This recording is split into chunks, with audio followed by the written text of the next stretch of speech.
I don't think so.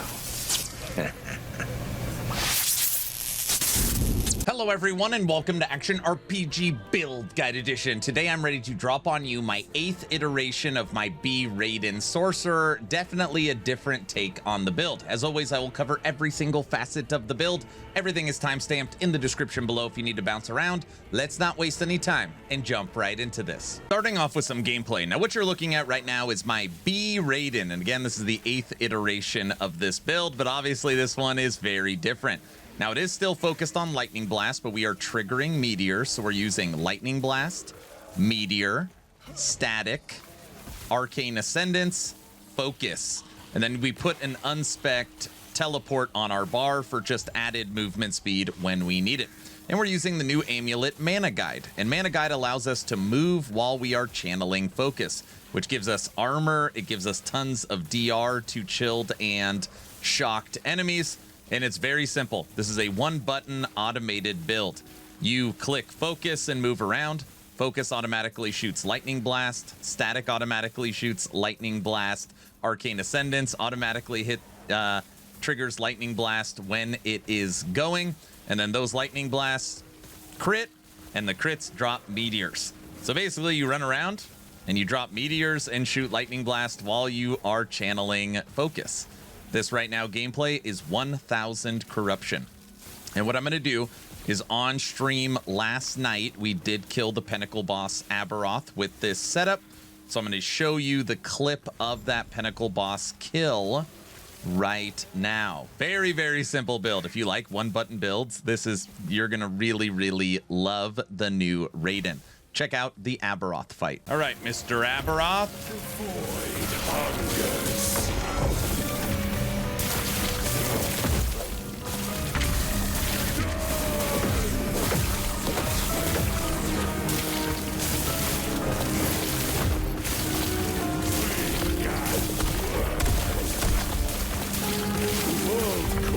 Final phase. This is an answer. The void comes.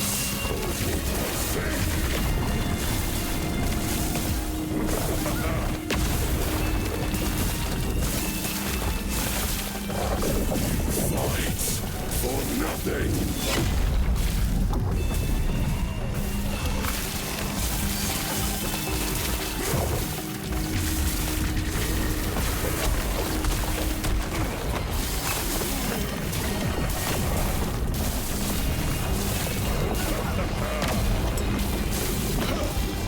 Got a little squirrely there.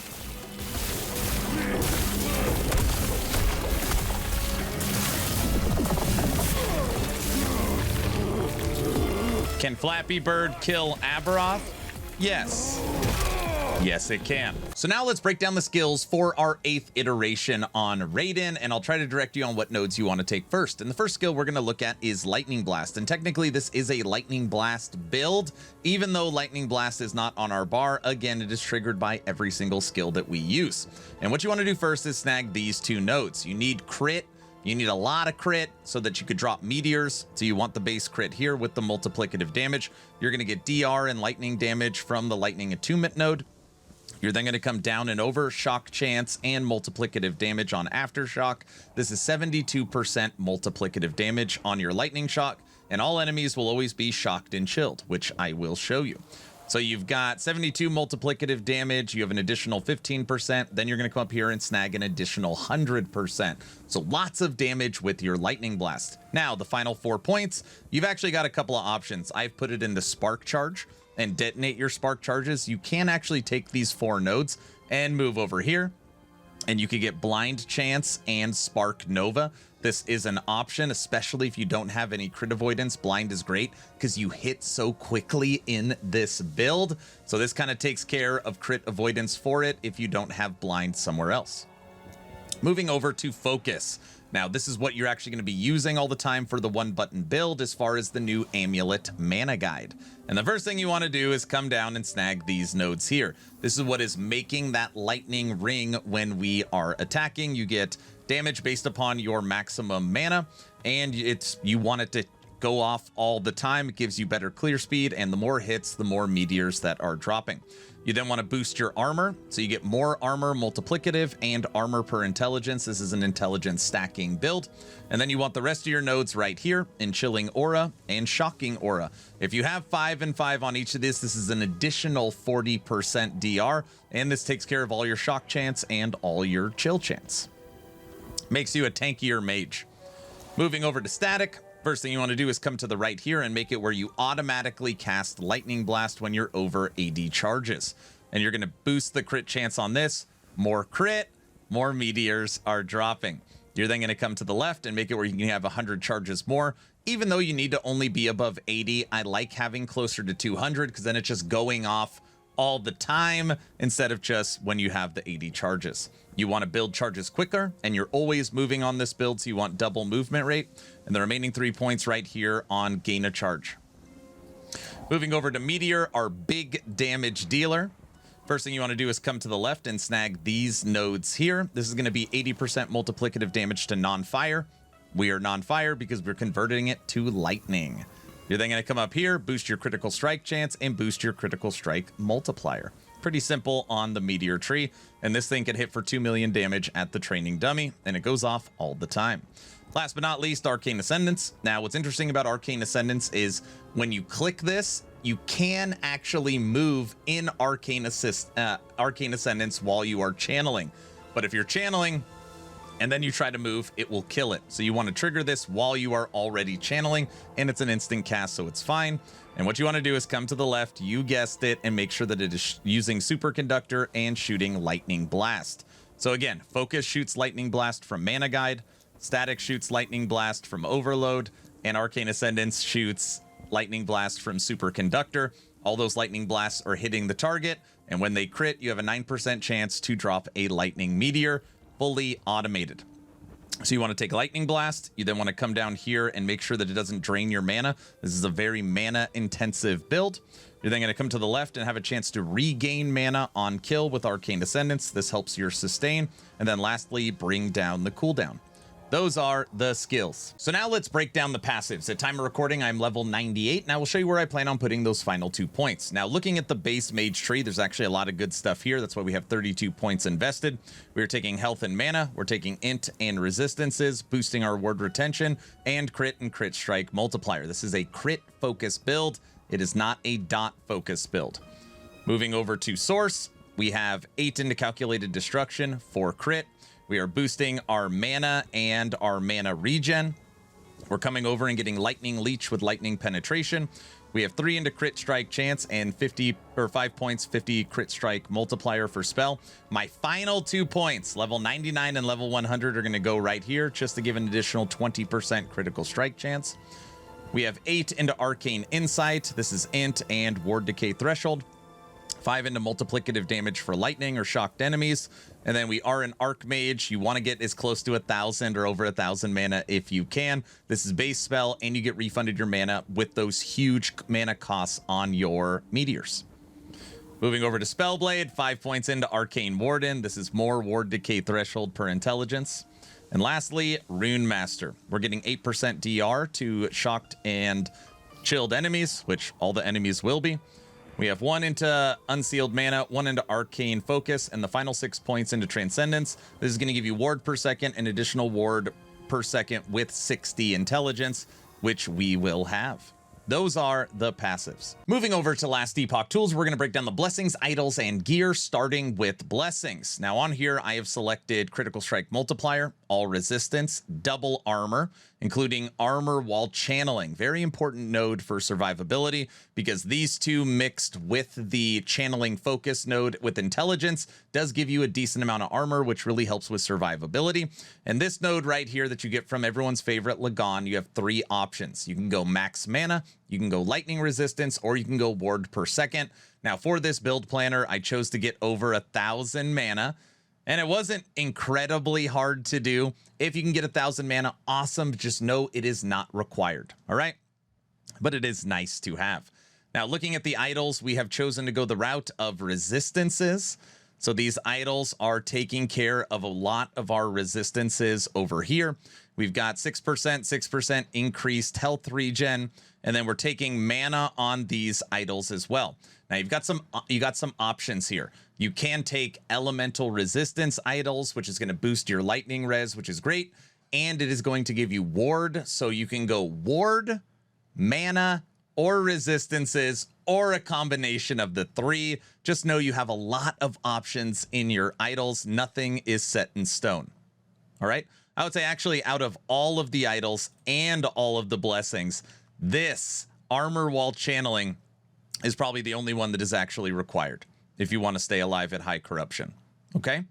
Now moving over to gear. This is one of my favorite things about last Epoch. We are currently using set items. We are currently using legendary items, and we're using exalted items. And we're going to start with the relic slot because you can also use a Weaver's Will item. You can use Stormcarved Testament. This is pretty good. You get this from Lagon as well for the build. You can also use the Weaver Relic, which is going to give you 1 to skills. Or if you've progressed farther in the game, you can use Shattered Worlds. Okay, so you have 3 options when it comes to your relic. Now, the item that is required for this build, there's only one that is required, and that is the new amulet Mana Guide. This is what allows you to actually channel focus while you are moving. And I recommend Critical Strike Multiplier on this, but you could flip-flop it. You could go mana as well. You can even go mana regen if you're struggling with regen. So Mana Guide, only item that is required. We are building a set for this, and the 2 set bonus is +1 lightning damage per 2 intelligence. This is how we're getting the huge damage numbers on our Meteor and through our lightning blast. So you do get to build a set, which can be daunting, but I think it is a lot of fun. And you will notice that there's no crit avoidance or reduced bonus damage from critical strikes. That's because on this, we are getting blind. So you will see that up to 96% blind chance on your staff. And if you don't get blind from your weapon, you can get blind from your lightning blast tree. All right. Helmet, +4 to focus. Again, gives you the set. Body armor. This is very, very mana intensive. So we are using the Pride armor. And on here, 1% increased mana regen per 2% uncapped lightning resistance. So you want to have a lot of lightning resistance. That's why I recommended on your blessings, you can take lightning res as well. The way we are dropping meteors is through the Harbinger of Stars belt. If you don't have this belt, again, it is not a requirement. It is a huge quality of life. If you want to turn this into a 1-button build, you have to manually cast Meteor. So I really, really like this. It's very cheap, even to get 3 LP of this item. But this takes care of automating Meteor. You lose movement speed on focus with Mana Guide. So we have taken Swiftness with the Crab Ring. This gives you 20% movement speed. We are shocking enemies and chilling enemies, so you're going to get less damage taken from chilled enemies and up to 12% multiplicative damage on your shocks with the Ocean Ring. Again, we want as much movement speed as possible. This pair of boots can give you almost 70% movement speed. And then our Exalted is just mana regen on the gloves with intelligence, mana, frailty, and hybrid health. That is the gear. So now let's talk leveling. This is not a leveling guide, just some tips and tricks to get you through the campaign quickly. And I leveled my source in a completely different way, which I'm going to explain right now. I really leveled with 2 skills. The main skill we used was Elemental Nova. And we came down and we turned this into its fire version. So we took Elemental Nova and we snagged cast speed and all of the multiplicative damage modifiers, which is basically right here down the middle for Nova. So we leveled with Fire Nova. The other skill we took is Teleport, and Teleport does something very special. Not only is it your movement skill, but it also kills enemies, because why? It can auto-trigger 3 Elemental Novas. So basically, you are teleporting while killing everything, which means you don't have to stop running, and you clear the campaign very, very quickly. So we were using Teleport with Elemental Nova. The third skill we took was Flame Ward, and instead of going into damage reduction, which Flame Ward is really good at, we took Duration, and we took Fire Damage and Fire Base, because that gives us more damage, which makes Elemental Nova that much stronger. So the 3 skills we used were Nova, Flame Ward, and Teleport. And the reason why I like leveling with Fire is because there's so many good Fire options at low life. You get Tomes of Elements. This is level 9. You get Prism Wraps. This is level 9. Firestarter's Torch. This is level 1. You get Calamity. This is level 7. You got your gloves and your amulet that both come within what, the second town from quest rewards. So there's just so much good fire leveling items that you just literally fly through the campaign. All right, everyone, that's the build guide. What do you think of my B Raiden source? Is there anything I missed? Is there anything I could do to take this to the next level? Let me know your thoughts in the comment section below. Please like, share, and subscribe. Of course, only if you think I've earned it. And if I haven't earned it, I'm gonna work harder for you. Check out actionrpg.com, my newly launched alpha website. Over 37 build guides on the site, news, event calendar. It is really coming along. We have creators like Frozen Sentinel, Babbling Bike, The Curse, and myself for Last Epoch, and it's a pretty cool place to hang out. Day 33 on Air and Action RPG on Twitch for my subathon. It appears that this event is never going to end, so if you have any questions about the build or just want to hang out, come over to Twitch. I'm done. Hopefully you were entertained or at least learned something. Aaron.